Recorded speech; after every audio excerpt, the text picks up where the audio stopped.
নমস্কাৰ বন্ধুসকল, আজি বহুত দিনৰ পৰা নতুন ভিডিঅ' এটা লৈ আহিছোঁ। একদম খুব কম সময়ত দেখাম। ধুনীয়া গাড়ী দুখন আহিছে, ডিজেল ভাৰ্চন দুইখন। খুব মানুহে বিচাৰি থাকে গাড়ীখন, টয়োটা এটিয়ছ। চাই লওক গাড়ীখন এবাৰ ধুনীয়া। চকাত নতুন হৈ আছে গোটেইকেইটা,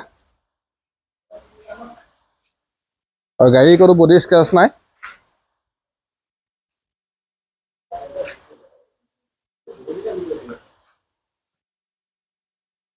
খুব ধুনীয়া কণ্ডিশ্যন আছে গাড়ীখন, চাই লওক ভিতৰটো। এই মেটবিলাক ৱাশ্বিঙৰ কাৰণে নমাই থোৱা আছে।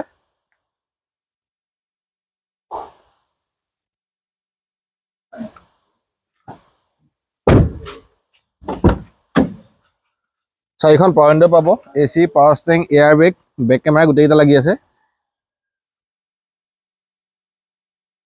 এইখন আপোনাৰ 2012 চনৰ ইটিয়ছ। আৰু এখন ইটিয়ছ আছে, এইখন চাই লওক এবাৰ। এইখন 2015 চনৰ। খুব ধুনীয়া কণ্ডিশ্যন আছে গাড়ীখন, চাই লওক। প্ৰায় মোটামুটি 80% আছে। এইফালে চাই লওক এবাৰ। গাড়ী ক'তো ডেণ্টিং পেণ্টিং নাই, স্পট নাই ক'তো।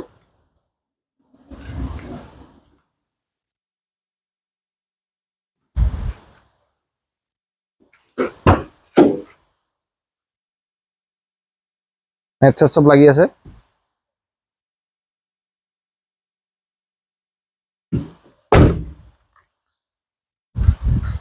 গাড়ী টিপটপ আছে, দেখোন ধুনীয়াকৈ দেখল দুইখন। আপোনাৰ দুইখনে ডিজেল ভাৰ্চন হয়। এখন 15 চন এইখন, আৰু এখন 2012 চনৰ। আৰু দামকেইটা কৈ দিছোঁ মই। এইখন আহিব আপোনাৰ 2,95,000 টকা, আৰু সেইখন আহিব 1,95,000 টকা।